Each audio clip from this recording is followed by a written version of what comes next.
Welcome to Connected by Health. I'm Dr. Krishna Vedala. This is where medicine meets leadership, innovation, and humanity with one goal: to add value and help change healthcare for the better.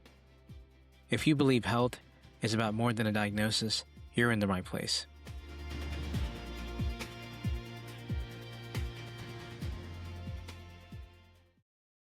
Welcome back to Connected by Health. This is your own podcast. Today, I'm honored to welcome Dr. Herschel Brown to Connected by Health. Dr. Brown is an emergency physician, educator, and community leader who spent his career caring for Oklahomans on the front lines of medicine. And now he's seeking to bring that same commitment to the public service through his campaign for Oklahoma House of Representatives, District 99.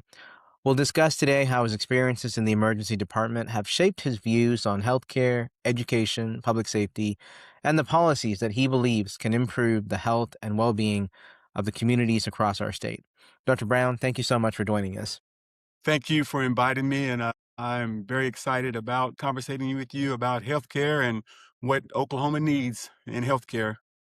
Awesome. Well, let's get right to it. You've spent decades caring for patients as an emergency physician. What experiences in the emergency department convince you that some of Oklahoma's biggest health challenges require legislative solutions rather than clinical ones? Well, like you said, I've been in the emergency room, and I see a lot of patients and people at their most dire times. People are dealing with, them being sick, heart attacks, people being in accidents, shootings, mental health issues. And, there's just so much that you can do in the emergency room because some of the issues that you have that are causing the problem is that we don't have the resources or the tools to be able to implement it because it goes much more farther outside of the emergency room. It starts before the emergency room, what people can have. And I mean, probably one of the biggest things that I've always looked at has been access to health care, people being able to get that. But in the emergency room, I see people with mental health issues, substance abuse issues. I see people here, I see women coming in who are pregnant, who have not had prenatal care. They're just a myriad of things. And so these things have to be worked on at a legislative level so that we can get the funding to make sure that these can be done.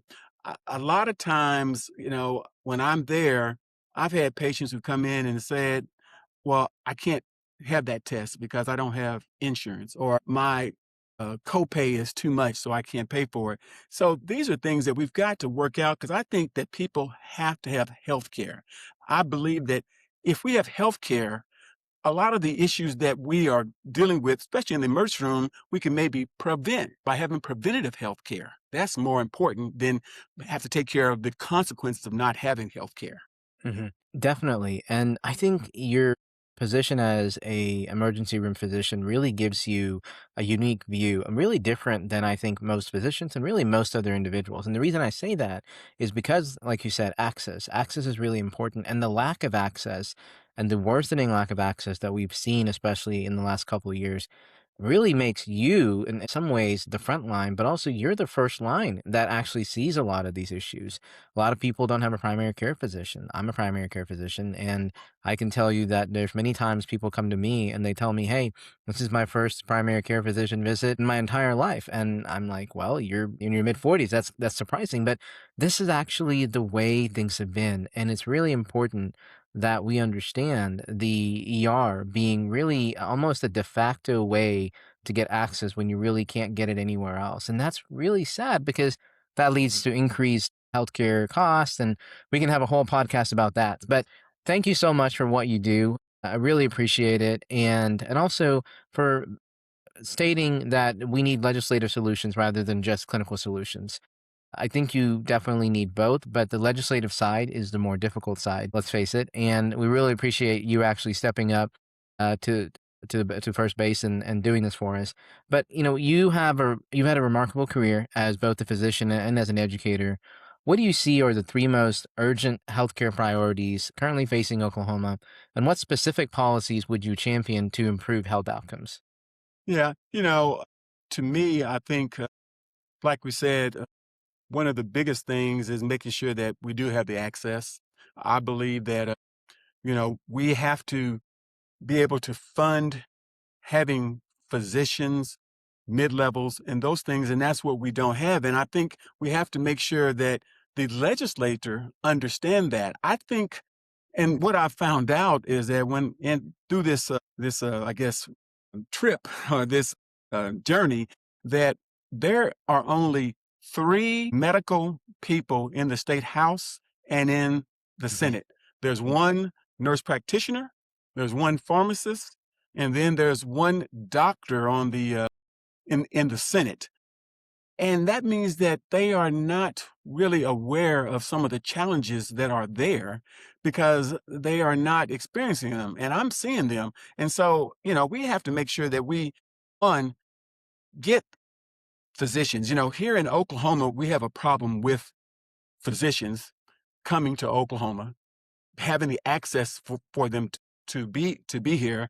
I believe that some other things that really are giving problems is that our mental health, like I said earlier, and our addiction problems, we just don't have the resources. I know that the government, state government, had to actually cut some of the mental health, services because they had a shortfall.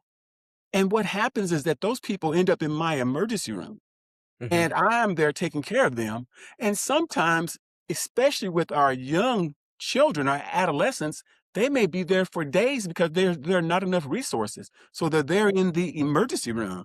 I think that we need to make sure that we try to work on getting the funding so that we can shift from the sick care to preventive care. Mhm. Because even though I'm in the emergency room, I would love for it to not be as busy as it is because I think people need health care. And if you have health care, you have access to a primary care doctor, that they can see you in a reasonable time because, sometimes people are waiting 3 or 4 months to get in to see a primary care doctor, you Mhm. know, and then a specialist can even be longer. My son, who suffered his first seizure back in August, he finally got in to see a neurologist June. Yep. And so that's where we've got to make sure that we have the access and people have the ability to see these doctors. Yeah. Yeah, and that is true. Even for myself and for other primary care docs, you're really looking at a 3 to 4 month wait just to be able to see someone. And in some cases where you don't have even that big of an access in the rural areas, you're waiting even longer. And you're right. How do we address this issue? How do we increase the number of physicians and providers that could do these roles for us? And that's a really difficult task that we're looking at. And the other thing I think to all of our listeners, just so you all know, the healthcare industry is worth about $5 trillion, almost 18 to 20% of our nation's national GDP.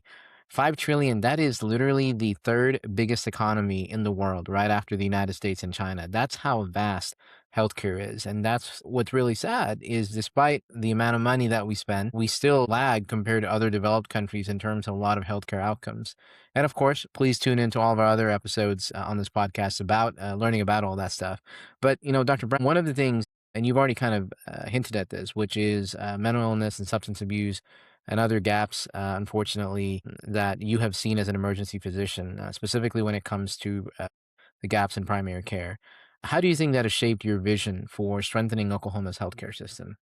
I think the biggest thing for me, how it would strengthen it, is that we have to make sure, especially for me, that we have someone that can go and actually present these issues in a coherent and educated manner. I don't think a lot of times that they really understand what is going on in the healthcare, Mhm. especially, here in Oklahoma, about 1 in 4 of our citizens either have no insurance or insurance that is not adequate enough to cover their needs. And, that's a lot. You're talking about, 25%. And so we've got to make sure that we go and, well, what I would like to do, would like to go and make sure that we understand those things, but then work together to try to come up for and make sure that everyone is being taken care of, not just the people who have money. It's the haves and the have nots. It should be everyone. And healthcare to me is something that should be available, and it should be something that everyone should have. You should not have to wait, like what I see is somebody come in after their hypertension has gotten so out of control that they end up having a stroke, or someone comes in because of their diabetes and not able to get their medicines, that they are now in a diabetic coma, or they're, suffering from that or some type of kidney issue. So for me, it's going to require someone to go, of course, reach across party lines, try to collaborate and come up with solutions for everyone, Mhm. and that's the thing that I hope. And I'm a type of person at my job, I'm working with different, specialties. I'm working with neurosurgery here, then internal medicine, and then general medicine, and then neurology. And I've got to be able to work with everyone. And Mhm. that's what we have to have, is have someone there that can work with everyone, but then can also come up with solutions, and then make sure that those solutions come to light, and we make sure that people are getting taken care of. Well, thank you so much, and it's so refreshing for us to hear you saying that you wanted to work with everyone, reach across the aisle, put aside our political differences, and really come together as a community to solve issues. We have a lot of real issues out there that are about to hit us even harder, specifically when it comes to physician shortages or with the big beautiful bill and the drop that we're going to see in terms of Medicaid coverage, but also the rural hospitals that Yeah. are probably going to start suffering here within the next few months. And you've already seen Integris here in Oklahoma City make preemptive cuts, specifically to address any impending financial shortfalls placed by the big beautiful bill. But one of the things that I think is really concerning is that Oklahomans continue to struggle with rural health access, with physician shortages, and also with hospital financial pressures. So, what practical steps do you think the legislators should take to ensure that every Oklahoman has timely access to quality care? Yeah, that is a big, big problem. I've worked in Oklahoma and Oklahoma City, but I've been into the rural parts of Oklahoma and worked in many different hospitals. And access in the rural areas is becoming a big concern, because those hospitals are a function on a very thin line. And if they don't have the funding, they can close. And there have been many hospitals that have closed. There's one out west that closed, and that I worked at. And, those people had to then go to either further west or come into the Oklahoma City area. So we've got to make sure that we come up with solutions where I think that back when I was in med school, they used to have programs where if you would go to that area and open up your office, your loans would be paid off. Depends on how far, how long you were out there. I believe that we also need to make sure that we increase funding. There are some programs like in some small towns, I don't want to mention names, but that have residency programs that need to be funded, so that normally when someone goes to a residency program or a place, they usually are from there or want to be there. And so we have to make sure that it makes it be more friendly and make sure that it's more enticing. I think those are so important. I think that we need to make sure that, that people can streamline the licensing and qualifications for healthcare workers. We go through so much red tape and have to sign so many forms and do so many things, that we need to make sure that we make it where they want to go there. I think they do need to create some type of rural hospital stabilization fund, something to help them to be, so if something happens, they don't have to close and they Yeah, can have that money. And that's something that the state legislature can do. yeah, It's just that we have to make sure that they do that. I think that we need to make sure we do telehealth. I think that's something that is needed, because you can't have a lot of doctors in these certain areas, but the rural areas need them. People, you know, travel hundreds of miles just to come in to Oklahoma City, to see a specialist, versus they may be able to do it with telemedicine. They don't have to travel so far. So those are the things that I think with the rule that need to be done to try to help stabilize them, strengthen them, so that they will be able to operate, and therefore they'll people have access in their community. So mhm. important. Well, I really love the idea about the Rural Hospital Stabilization Fund because we're going to need it. I think there was a recent article in News Channel 5 KACO I was reading just a couple weeks ago. Of the 90 rural hospitals that are at risk of basically shutting down, you already have, I think, half of those 90 that are already close to or have greater risk And that's frightening. I mean, that's 45 hospitals across Oklahoma, and these are the people that already have limited access in the rural areas, and that really is a concern. And yes, we've already seen hospital closures. We saw Paul's Valley, Yeah, we saw Stillwell, Clinton. and I know I don't like always. We could give you more examples, but let's leave it to those two for now. But that's a concern, and we haven't even seen the impact that the big beautiful bill is going to have over the course of the next year. So definitely, we do need to do something for these rural hospitals.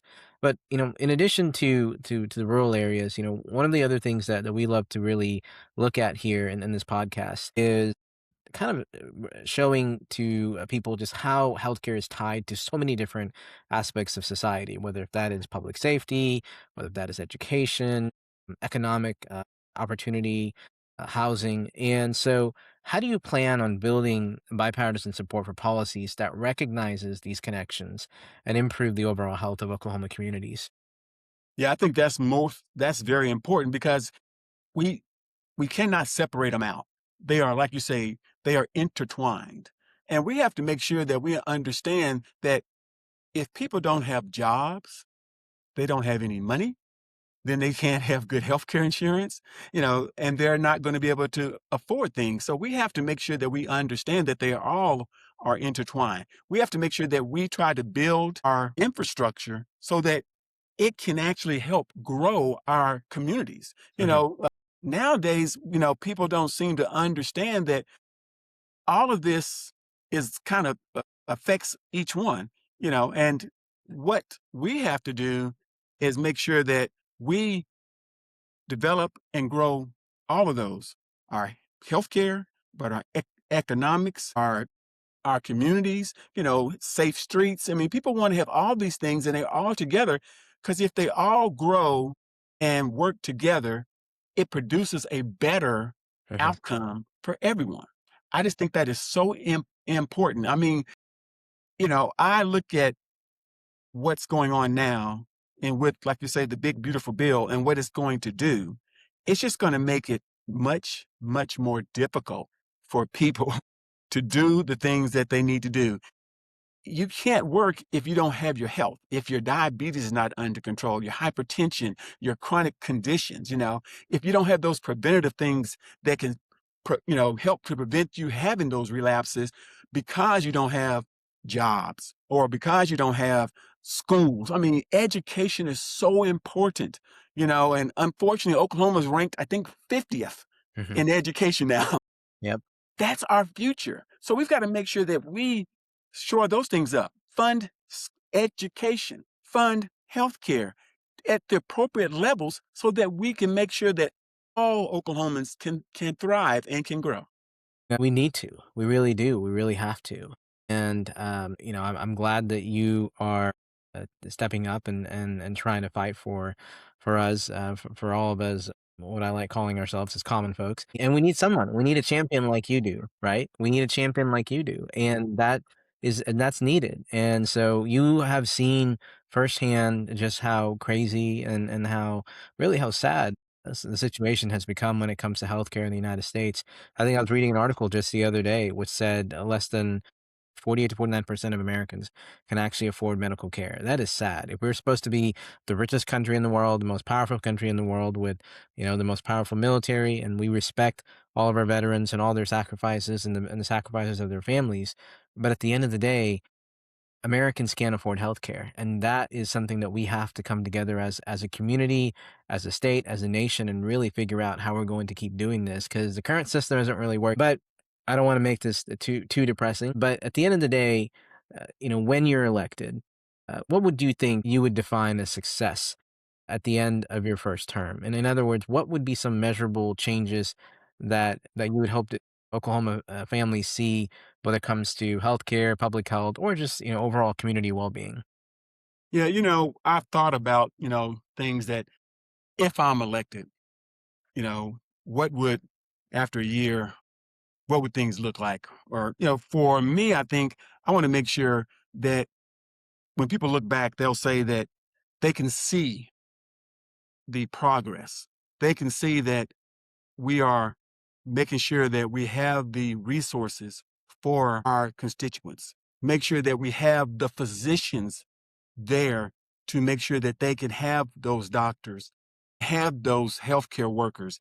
I believe that, we need to make sure that we are able to have policies that will be able to, here and around the nation, maternal, problems that we see, especially in the African American community, women who are dying Mhm. in pregnancy, with during pregnancy, during birth. That's something that shouldn't be happening in this type of in this country. There are so many things that we need to, but I'm hoping that people will see that one, I went to the state legislator. Mhm. I collaborated with my friends across the aisle. Three, we tried to work together to make sure that we have solutions. And four, want to make sure that they're implemented. And make sure, five, that Oklahomans see that and will be able to see that something is being done. I want to be one of those type of representatives that, and I've told people at some of my meetings that I plan on having town hall meetings every other month to make Mhm. sure that I know what's concerning you. And then that way I can take it back to the state legislature and say, these are the issues that are concerning Oklahomans in my district. And being able to, one, take those things and make sure that we can make it better for them. So at the end, I would like to just say, people look at it and go like, hey, he went there, he did what he said he was going to do, and we now have some results that show that things are getting better. Mhm. Well, thank you, Dr. Brown. Thank you so much for coming on to our show, but also for answering our questions and taking time out of your busy, hectic schedule. And to all of our listeners, just wanted to remind you guys August 25th is when the primary runoff is for Oklahoma House District 99. We need more physicians in government, but we also need leaders and good people like Dr. Brown in government because he has had a remarkable career and has helped so many people. And now he's wanted the same thing to our community. And it's up to us to support good people like him and good physicians like him. And so once again, this is your own podcast Connected by Health. And Dr. Brown, thank you so much.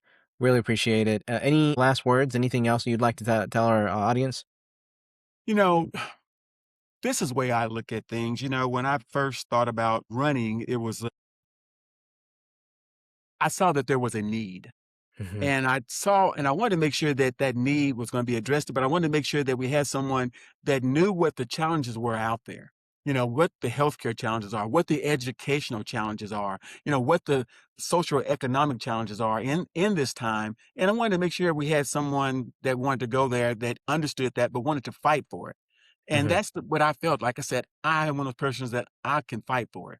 Yeah. I just feel like, especially in District 99, I grew up in this district. I Yeah. went to medical school in this district. I Yep. work in this district. So this is my district. But Oklahoma, I love Oklahoma. And I want us to grow and be the best that we can be. And I believe that that's when you have to have someone there who's willing to fight the fight. And I'm willing to fight the fight, but work with both sides. Thank you. Thank you. Thank you so much, Dr. Brown.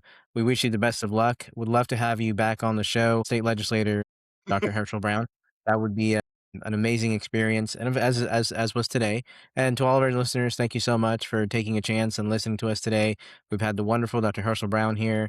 And remember, runoff is August 25th, and we want to make sure that he wins and he represents us here in the near future. And remember, thanks for listening. We're going to be back again next week with another wonderful episode. And at the end of the day, don't forget, we're all connected by health. Thank you. Thank you very much. If you found this conversation valuable, share it with someone who could use it. And if you're on Apple, we'd love to hear your favorite takeaway and a review. See you next week.